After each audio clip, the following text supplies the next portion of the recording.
এই বিচার ব্যবস্থা দিয়ে বাংলাদেশের চুরি বন্ধ হয়েছে? দেখা গেছে যে চোর সিসকে চোর চুরি করে এই বিচারের মধ্য দিয়ে যেটা ছিল গত বছরের সিসকে চোর, এই বছর সেটা হয়েছে পাক্কা চোর। কথা কয় না ঠিক কিনা? গত বছর যেটা ছিল পাক্কা চোর, এই বিচার ব্যবস্থার মধ্য দিয়ে যে এবছর ওইটা হয়েছে ডাকাত। গত বছর যেটা চোর ছিল, এই চোর সে বাংলাদেশের প্রচলিত বিচার ব্যবস্থার মধ্যে তার বিচার হয়েছে, জেলে গেছে। যাওয়ার পরে যখন একই কারাগারের মধ্যে তাকে ভরা হয়েছে, দেখে যে মৌসালা এক ডাকাত খোরে আর এক খোরকে চেনে। ভাই লাইটার আছে নাকি? লাইটার। ও কিন্তু জিজ্ঞাসা করে না ভাই আপনি বিড়ি খান, আগে জিজ্ঞাসা করে ভাই লাইটার আছে কিনা। লাইট আছে কিনা ও বুঝে কিভাবে? ও যখন বিড়ি খায়, ওই খাইতে খাইতে একটা অভিজ্ঞতা হয়েছে, ওর ঠোঁট দেখে চিনে যায় যে এই লোকটাও বিড়ি খায়, যা জিজ্ঞাসা করে ভাই লাইট আছে কিনা, জিজ্ঞাসা করে না যে ভাই বিড়ি খান কিনা।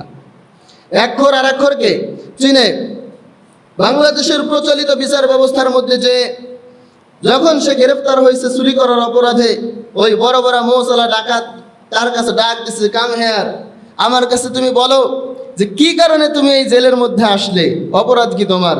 বলতেছে গুরু, চুরি করেছিলাম মাত্রই শুরু, শীতের রাত এক বাড়ির মধ্যে ঢুকেছি, ঢোকার পরে খেদার তলে লেপ মুড়ি দিয়ে মনে করলাম যে মহিলা আছে, লম্বা লম্বা চুল তার, কিন্তু বর্তমান ডিজিটাল সময়ে পুরুষের মাথাও লম্বা চুল।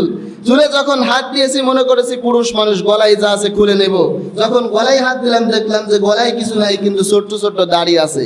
যখনই হাত দিয়েছি হাতটা আমার ধরছে, ধরার পরে আমার পুলিশ ধরে নিয়ে আসছে, ধরে আনার পরে এখন আমি জেলে। ডাকাত বলতেছে, আর আহমদ তুই কি এত বড়ই বোকা যে দেশের মধ্যে চাঁদার টাকার জন্য মানুষ পাথর দিয়ে আর একজনের মাথা জিতলে ফেলতে পারে, আর একজনের মাথা বিচ্ছিন্ন করে দিতে পারে, সেই দেশের মধ্যে তুই খালি হাতে চুরি করতে গেছিস? তুই এত বড় বোকা কে রে? তুই কি একটা ছোট্ট ছুরি নিয়ে যাইতে পারলি না? তুই কি একটা রিভলভার নিয়ে যাইতে পারলি না? তুই খালি হাতে চলে গেলি।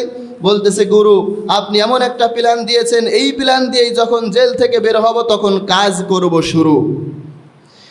তাহলে এতক্ষণের কথা যদি বুঝে থাকেন তাহলে এটা মাথায় আসতো অবশ্যই যে বাংলাদেশের প্রচলিত বিচার ব্যবস্থা দিয়ে সিসকে চোর চুরি করে যায় জেলে, আর ডাকাতের পরিপূর্ণ ট্রেনিং নিয়ে বের হয়।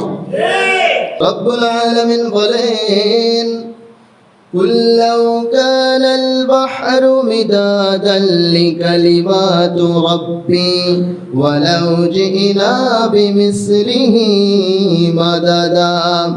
আল্লাহ রাব্বুল আলামিন বলে, গোলাম এই পৃথিবীর সমস্ত পানিকে যদি খালি করা হয় আর আমি আল্লাহর নামের প্রশংসা যদি লিখতে শুরু করো, এই পৃথিবীর সমস্ত পানি নামক ওই কালি শেষ হয়ে যাবে, কিন্তু আমি আল্লাহর প্রশংসা লিখে শেষ করতে পারবে না।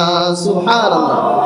সাগরের জলকে কালি করে গাছের পাতাকে খাতা করে তোমার মহিমা লেখা শেষ হবে না, যদিও লিখি প্রভু জীবন ভরে।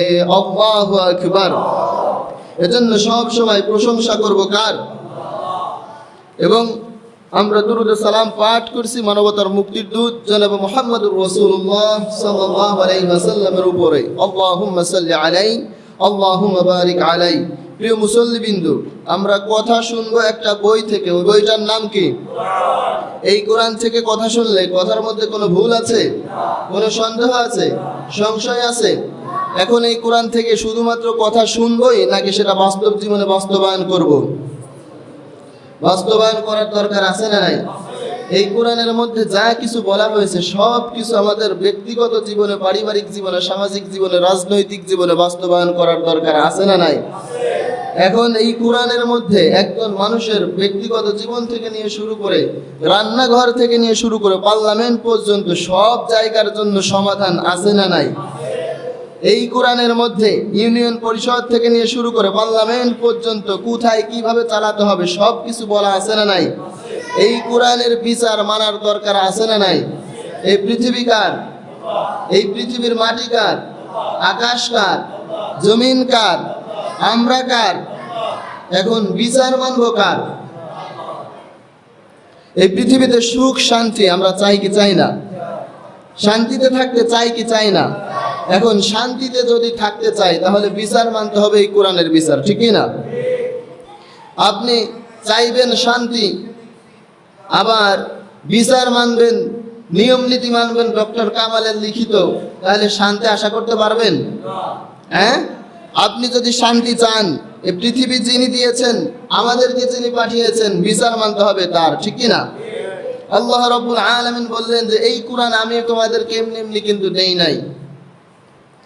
এই কোরআন দিয়ে ঝাড়ফুঁক করলে জিনে আসর করেছে জিন চলে যায়।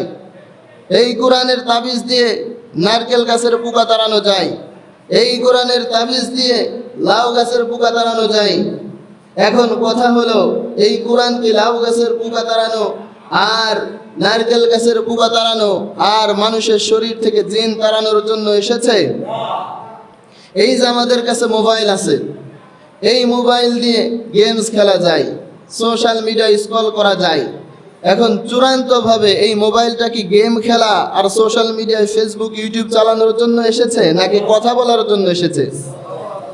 চূড়ান্ত উদ্দেশ্য কি? ফোনে কথা বলার জন্য তৈরি করা হয়েছে। এই যে আমাদের কাছে যে কলম রয়েছে, এই কলমটা আসছে কেন? একজনের চোখের মধ্যে গুঁতা দেওয়ার জন্যে নাকি চূড়ান্তভাবে এই কলম দিয়ে লেখালেখি করার জন্য এসেছে?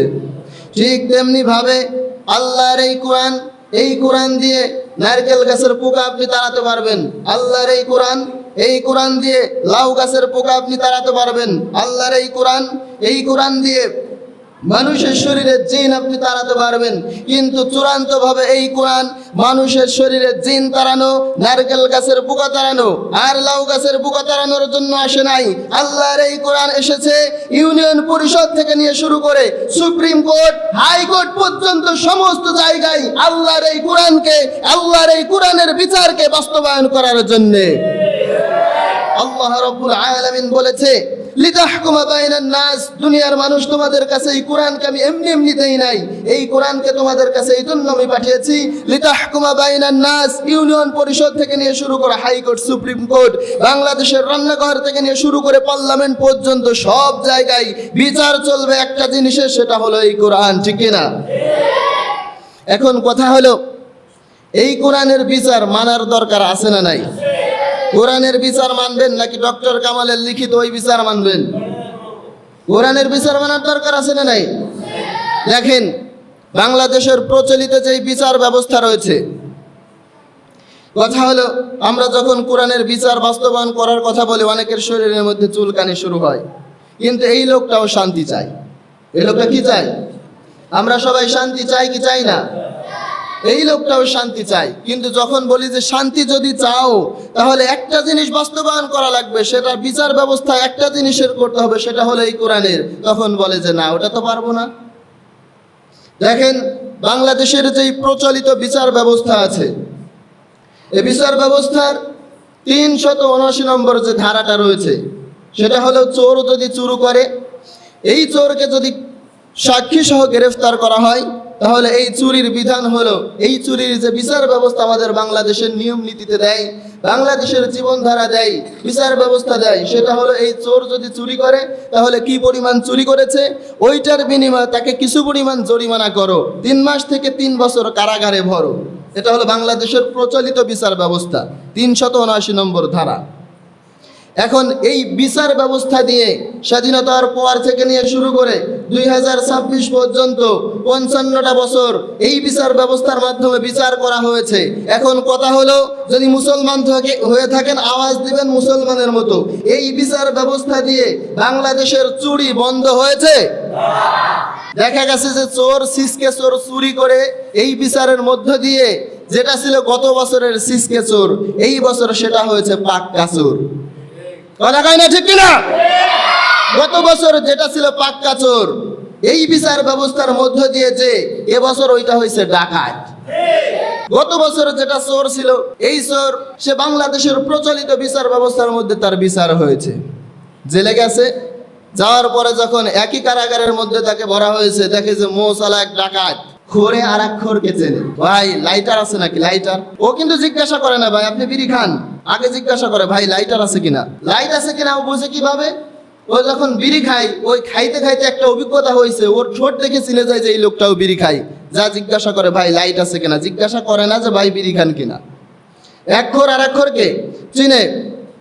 বাংলাদেশের প্রচলিত বিচার ব্যবস্থার মধ্যে যে যখন সে গ্রেফতার হয়েছে চুরি করার অপরাধে, ওই বড় বড় মৌসলা ডাকাত তার কাছে ডাক দিছে, কাম হেয়ার, আমার কাছে তুমি বলো যে কি কারণে তুমি এই জেলের মধ্যে আসলে, অপরাধ কি তোমার?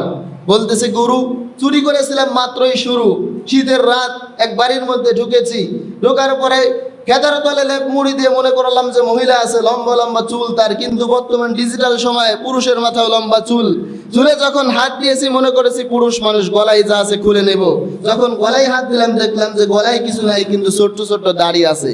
যখনই হাত দিয়েছি হাতটা আমার ধরছে, ধরার পরে আমারে পুলিশ ধরে নিয়ে আসছে, ধরে আনার পরে এখন আমি জেলে।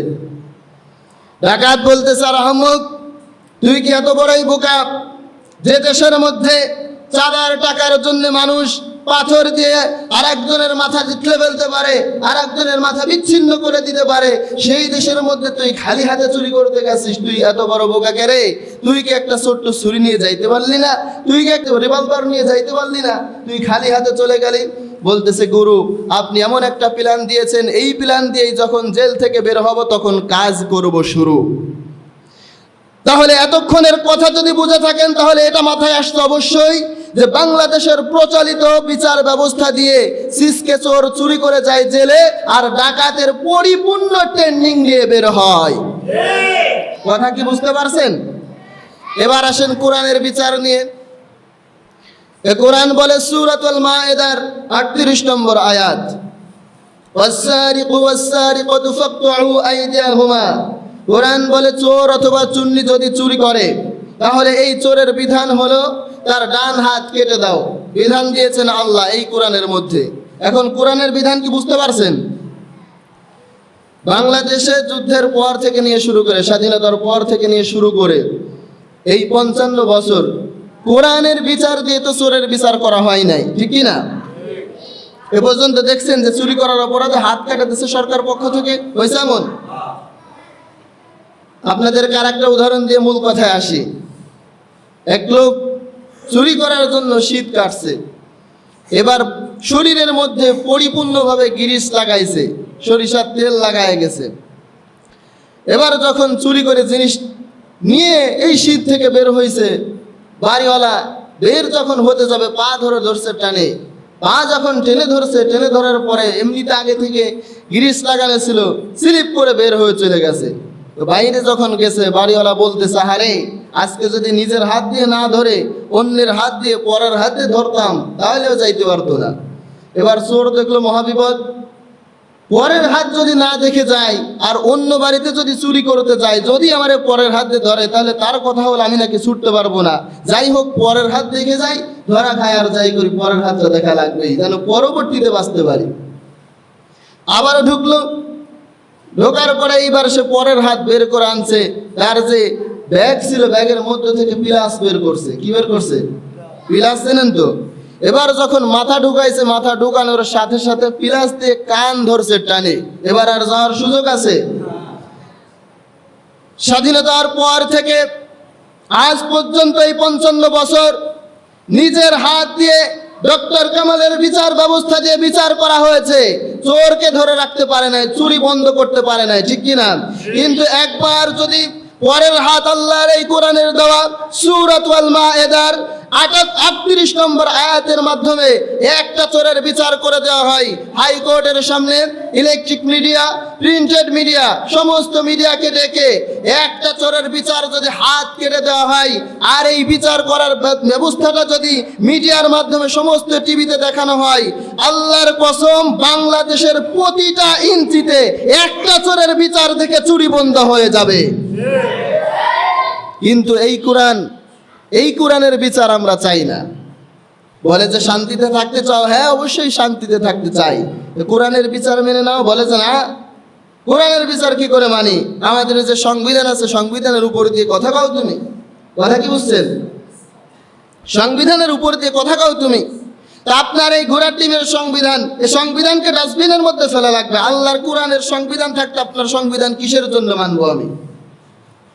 আপনার সংবিধান যদি এতবার স্ট্রং হয় তাহলে স্বাধীনতার পর থেকে এই 55 বছরে 17 বার আপনার সংবিধান চেঞ্জ হলো কি কারণে? কথা কি বুঝেন? 17 বার আপনার সংবিধান চেঞ্জ হলো কি কারণে? আপনি যদি একবার শুরুতে এই কোরআনের সংবিধান দিয়ে দিতেন, আল্লাহর জমিনে এমন কোন বাপের বেটা নাই এই কোরআনের সংবিধান তো দূরের কথা, এই কোরআনের একটা নুক্তা, একটা হরফকে সে বাদ দিতে পারে। কথা কি বুঝেন না আপনারা? এই কোরআনের সংবিধান যদি বাস্তবায়ন হয়, এই কোরআনের কোন নিয়ম, এই কোরআনের কোন আইন কেউ চেঞ্জ করতে পারবে?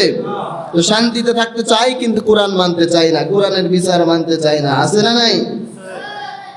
এখন এই কোরআনের বিচার ব্যবস্থা যারা চায় না, এই কোরআনের বিচার ব্যবস্থা যারা মানতে চায় না, তাদের ব্যাপারে এই কোরআনের মধ্যে আল্লাহ রাব্বুল আলামিনের সিদ্ধান্ত আছে না নাই? আমরা বললাম আল্লাহ এই কোরআনের বিচার যারা মানতে চায় না, এই কোরআনের বিচার যারা মেনে নেয় না, এই কোরআনের বিচার যারা স্বীকার করে না, তারা কারা? আল্লাহ রাব্বুল আলামিন বললেন এই কোরআনের বিচার যারা মানে না, এদের মধ্যে 3টা গ্রুপ আছে। কয়টা গ্রুপ? গ্রুপ রয়েছে 3টা। 1 নম্বর গ্রুপ হলো ওরা কাফের। ওরা কি? কাফের। ومن لم يحكم بما أنزل الله فأولئك هم الكافرون। আল্লাহ রাব্বুল আলামিন বললেন এই কোরআনের বিচার যারা মানে না, এই কোরআনের বিচার যারা স্বীকার করে না, ওরা হলো 1 নম্বরের কাফের। ওরা কি? কাফের। এই পৃথিবীর যে নিয়ম নীতি আছে, বাংলাদেশের যে আদমশুমারি আছে, এই আদমশুমারির হিসাবে সে মানুষ হিসাবে গণ্য হলেও, সে মুমিন হিসাবে গণ্য হলেও, সে ইমানদার হিসাবে গণ্য হলেও, আল্লাহর কোরআনের বিধানে বলে, আল্লাহর কোরআনের আদমশুমারিতে তার পরিচয় হলো সে কাফের। ঠিক কি না? আমরা বললাম আল্লাহ তাদের একটা পরিচয় জানলাম, তারা কাফের, আর কি কোনো পরিচয় আছে নাকি? রব্বুল আলামিন বললেন অবশ্যই তাদের আরো পরিচয় আছে। আর পরিচয় কি? আল্লাহ রব্বুল আলামিন বললেন 2 নম্বরে ওরা হলো ফাসিক। ওরা কি? ফাসিক। আল্লাহ রব্বুল আলামিন বললেন ومن لم يحكم بما أنزل الله فأولئك هم الفاسقون।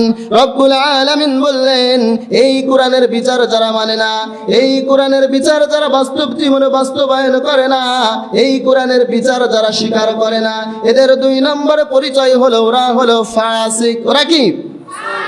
আমরা বললাম আল্লাহ আর কি কোনো পরিচয় আছে নাকি? প্রথম পরিচয় আপনি দিলেন এরা কাফের, এরপরে পরিচয় দিলেন ওরা হলো ফাসিক, এরপর আর কি কোনো পরিচয় আছে নাকি? রব্বুল আলামিন বললেন 3 নম্বরে এদের পরিচয় হলো ওরা হলো জালিম। ওরা কি? ومن لم يحكم بما أنزل الله فأولئك هم الظالمون। রব্বুল আলামিন বললেন এই কোরআনের বিচার যারা মানে না, 3 নম্বরে ওদের পরিচয় ওরা হলো জালেম। ওরা কি? কোরআন, এই কোরআনের বিচার যারা মানে না, এই কোরআনের নিয়ম নীতি যারা মানতে চায় না, এদের 3টা পরিচয়। পরিচয় কয়টা? 1 নম্বরটা কি? শুনে নাই? 1 নম্বর হলো কাফের, 2 নম্বর হলো ফাসিক, 3 নম্বর হলো জালিম। পরিচয় কয়টা? 3টা। পরিচয় কয়টা? আমরা বললাম আল্লাহ এই কোরআনের বিচার যারা মানে না, তাদের ব্যাপারে আমরা জানলাম এরা হলো কাফের, এরা হলো ফাসিক, এরা হলো জালেম। এই কোরআন যারা মানে না, এই কোরআন যারা পড়ে না, এই কোরআন যারা বাস্তব জীবনে বাস্তবায়ন করে না, তাদের ব্যাপারে আপনার কোনো সিদ্ধান্ত আছে নাকি? তাদেরকে কি শাস্তি দিবেন ওইটা আমাদেরকে জানিয়ে দেন। কোরআনুল কারীমের 20 নম্বর সূরা তাহা এর 124 নম্বর আয়াতের মধ্যে রব্বুল আলামিন বললেন এই কোরআনের বিচার যারা মানে না, এই কোরআন যারা শিখে না, এই কোরআন যারা পড়ে না, এই কোরআন যারা বাস্তব জীবনে বাস্তবায়ন করে না, তাদের জীবনে শাস্তি আসবে 3টা। কয়টা? আলোচনা খেয়াল করতেছেন? এই কোরআন যারা পড়ে না, এই কোরআন যারা মানে না, এই কোরআনের আইন যারা স্বীকার করে না, তাদের জীবনে শাস্তি হলো 3টা। কয়টা? 1 নম্বর শাস্তি হলো দুনিয়ায়, 2 নম্বর শাস্তি হলো কবরে, আর 3 নম্বর শাস্তি হলো আখিরাতে। কোরআনুল কারীমের 20 নম্বর সূরা তাহা এর 124 নম্বর আয়াতের মধ্যে রব্বুল আলামিন বললেন ওয়ামান আ'রাদা আন যিকরি ফাইন্না লাহু মাঈশাতান দানকা ওয়া নাহশুরুহু ইয়াওমাল কিয়ামাতি আ'মা। আল্লাহু আকবার। আল্লাহ রাব্বুল আলামিন বললেন, এই কোরআন যারা মানে না, এই কোরআন যারা শিখে না, এই কোরআন যারা পড়ে না, তাদের জীবনে তিনটা আযাব আসবে। এক নম্বর আযাব হলো দুনিয়ার জীবনটাকে তাদের সংকীর্ণ করে দিব আমি। দুনিয়ার জীবন হয়ে যাবে সংকীর্ণ। দুনিয়ায় সব কিছু থাকবে কিন্তু সুখ শান্তি থাকবে না। আছে না নাই? সব আছে, টাকা আছে, বাড়ি আছে, গাড়ি আছে, নারী আছে, সব কিছু আছে, কিন্তু সুখ আর শান্তি নাই। আছে না এমন? সব কিছু আছে কিন্তু সুখ শান্তি কি নাই। বলে যে হুজুর এত টাকা ইনকাম করি কিন্তু ঘুম আসে না রাত্রে। টাকা দিয়ে বালিশ কেনা যায়, ভালো ভালো খাট কেনা যায়, ভালো তোষক কেনা যায়, ভালো ঘুম কি কেনা যায়। অর্থাৎ সব কিছু আছে কিন্তু সুখ আর শান্তি নাই। আছে না এমন? লক্ষ লক্ষ টাকা, কোটি কোটি টাকা, কিন্তু এরপরেও সুখ শান্তি নাই। আপনারা দেখবেন বিভিন্ন সময় সোশ্যাল মিডিয়ায় যে বড় বড় সেলিব্রিটি, টাকা পয়সার কোনো অভাব নাই কিন্তু আত্মহত্যা করে ফেলতেছে। আত্মহত্যা কি আরামে শান্তিতে করে কেউ? আরামে আর সুখ শান্তিতে আত্মহত্যা করে। অর্থাৎ আল্লাহ রাব্বুল আলামিন বললেন, এই কোরআন যারা পড়বে না, মানবে না, এই কোরআন যারা বাস্তব জীবনে বাস্তবায়ন করবে না, এক নম্বর আযাব হলো দুনিয়া থেকে বাস্তব জীবনে সুখ আর শান্তি কেড়ে নেব। দুই নম্বর আযাব হলো তারা যখন কবরে যাবে, কবরের দুই পাশের মাটি এমন জোরে চাপ দিবে, এক পাঁজরের হাড় অপর পাঁজরের মধ্যে এইভাবে ভরে যাবে। তাহলে আযাব গেল দুইটা, দুনিয়ায় সুখ শান্তি থাকবে না, কবরে যখন যাবে মাটি দিবে চাপ। আর তিন নম্বর আযাব হলো ওয়া নাহশুরুহু ইয়াওমাল কিয়ামাতি আ'মা। কিয়ামতের ময়দানে যখন তারা উঠবে, কিয়ামতের ময়দানে যখন তারা দাঁড়াবে, দেখবে চোখে দেখা যায় না, অর্থাৎ অন্ধ করে তাদেরকে উঠানো হবে। কি অবস্থায়? কি অবস্থায়? অন্ধ করে তাদেরকে উঠানো হবে। তারা তখন বলবে, ওগো আমাদের রব, দুনিয়ায় যখন আমরা ছিলাম, দুনিয়ায় তো সব কিছু চোখে দেখতাম, দুনিয়ায় তো ভালো চোখ ছিল, কিন্তু আজকে আমাদেরকে অন্ধ করে কেন উঠালেন? এই কিয়ামতের ময়দানে কিছুই তো চোখে দেখি না। রব্বুল আলামিন বললেন, ক্বালা কাযালিকা আতাতকা আয়াতুনা ফানাসিতাহা ওয়া কাযালিকাল ইয়াওমা তুনসা। রব্বুল আলামিন বলবেন, দুনিয়ায় চোখ দিয়েছিলাম এই কোরআন দেখার জন্য, ওই চোখ যে এই কোরআন দেখেছিলে না, ওই চোখটা কাজে লাগাও নাই, এই কারণে আজকে তোমাদেরকে চোখ অন্ধ করে অন্ধ অবস্থায় কিয়ামতের ময়দানে উঠালাম। তাহলে আযাব কয়টা? আযাব কয়টা? তিনটা। বুঝতেছেন তো? একটা হলো দুনিয়ায় সুখ শান্তি থাকবে না, সুখ শান্তি চলে যাবে, সবকিছু থাকবে, সুখ শান্তি থাকবে না। আর দুই নম্বরে যখন কবরের মধ্যে যাবে, কবরের মধ্যে যাওয়ার পরে মাটি দিবে চাপ। আর তিন নম্বরে অন্ধ অবস্থায় কানা হয়ে কিয়ামতের ময়দানে উঠবে। কথা কি বুঝছেন? কেন হবে? এই কোরআন না শিখার জন্য, এই কোরআন না পড়ার জন্য, এই কোরআন বাস্তব জীবনে বাস্তবায়ন না করার জন্য। গতকাল ফেসবুকে একটা মারাত্মক অ্যাড দেখলাম আমি। ওইটা একটা মাদ্রাসার অ্যাড ছিল। ওই অ্যাডের মধ্যে বলতেছে, একটা পোস্টার টানানো, ওই পোস্টারের একজন ছবি তুলে দিছে, একজন বৃদ্ধের ছবি দেওয়া। ওই বৃদ্ধর পক্ষ থেকে বলা হয়েছে, খোকা, সন্তানকে সুশিক্ষা না, সন্তানকে উচ্চ শিক্ষা না, সুশিক্ষায় শিক্ষিত করো, নাইলে আমি যে এই বৃদ্ধাশ্রমের মধ্যে আসছি ওইখানে তোমারও পাঠাবে। কথাটা খেয়াল করেন যে খোকা, সন্তানকে উচ্চ শিক্ষা না, সুশিক্ষায় শিক্ষিত করো, নাইলে আমি যে বৃদ্ধাশ্রমে আছি ওইখানে তোমাকেও পাঠাবে। কথাটা কি খেয়াল করছেন? সন্তানকে উচ্চ শিক্ষা দিচ্ছেন, উচ্চ শিক্ষা ডাক্তার বানাইছেন, কিন্তু দেখা যায় এমনও ডাক্তার আছে, ওর নিজের বাপ অসুস্থ হয়ে বিছনায় পড়ে আছে, বাপের চিকিৎসা দিবে ওই সময় ওই ডাক্তারের নাই। আছে না নাই? কিন্তু সন্তানকে যদি এই কোরআনের শিক্ষায় শিক্ষিত করেন, এই বাংলাদেশের মধ্যে এতগুলো বৃদ্ধাশ্রম আছে, এত বৃদ্ধাশ্রম থাকার পরেও এমন কোনো বৃদ্ধাশ্রম নাই এই কোরআন তার সন্তানকে শিক্ষা দিছে, এই কোরআন শেখার পরে কোনো আলেম তার বাপরে ওই বৃদ্ধাশ্রমে রেখে আসছে। আছে এমন? আছে? আছে? নাই। এজন্য সন্তানকে উচ্চ শিক্ষা দেওয়ার আগে কোরআনটা শেখায়েন। কি শেখায়েন? কোরআন শেখায়েন। কোরআন নাজিলের মাস চলছে। এই যে এতদিন চলে গেল, আজকে রোজা সম্ভবত 16টা যায় না? 16টা যায়। এখন যদি জিজ্ঞাসা করে এই 16 দিনে কোরআন কে কয়দিন পড়ছেন, অনেকেই মাথা উঁচু করতে পারবে না, নিচু করবে। যদি জিজ্ঞাসা করে যে 16 দিন তো চলে গেল, কোরআন পড়ছেন কয়দিন? কোরআন নাজিলের মাস তো যায়, বলবে যে না আমি কোরআন পড়তে পারিনি। সব পারো তুমি, তুমি অন্যের জমির আল ঠেলতে পারো, সুদের টাকা বাড়াইতে পারো, কোরআন শরীফ পড়তে পারো না। লজ্জা করে না? লজ্জা থাকা উচিত। নাম মুসলমান, মুখে দাঁড়িয়ে থাকে, পাঞ্জাবি গায়ে থাকে, কোরআন শরীফ পড়তে পারে, এত লজ্জা করা উচিত।